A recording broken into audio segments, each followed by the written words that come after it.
Hey everybody, it's Mr. Bone again with the sixth grade essential questions, and we are all the way up to question number 8 now. Can a country overcome its past? Well, what do I need to know in order to be able to answer the question? What has happened in the past in the countries in our chapter? Each of our countries has its own history, and some of that have been some good things.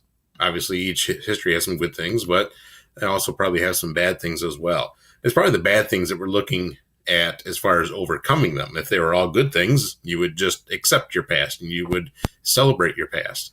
But these countries, some of them need to overcome them for some reason. How far into the past did these things happen? So, are we talking colonial times? Are we talking recently? And how recently?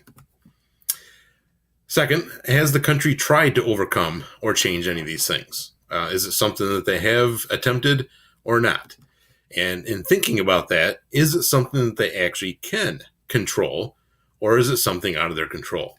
For instance, if it was a country that suffered earthquakes all the time, they can't control earthquakes. So that might not be something they can really change. They might be able to help in the future by making sure they build earthquake proof buildings and roads and things like that. But they can't really change the fact that they have earthquakes. Do people want to change? That's always a big thing. You're probably not going to change if the people in the country don't want to change.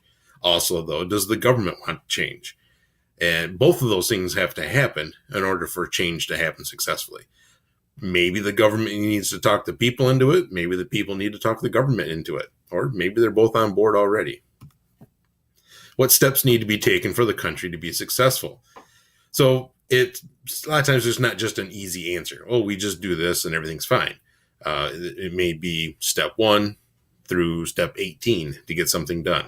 So what would they have to do to change or overcome that past? Have the countries followed all these steps? Some countries have tried to overcome their past. Have they done all the steps? Have they started the steps? Are they almost all the way through them? Does this mean that other countries could overcome their past too? Now, obviously, we don't learn just about a few countries in the top of South America and just see if they could overcome their past. We're trying to see if it's possible for them. Does that mean it's possible for other countries? All countries have a past that they need to overcome, even the United States. And so what steps are they taking that have been successful? Or maybe even what steps have they taken that's not successful? And we could learn from that. So I think that if you keep looking at these questions and looking at the video, and in the end, you will be able to answer the question. Great job.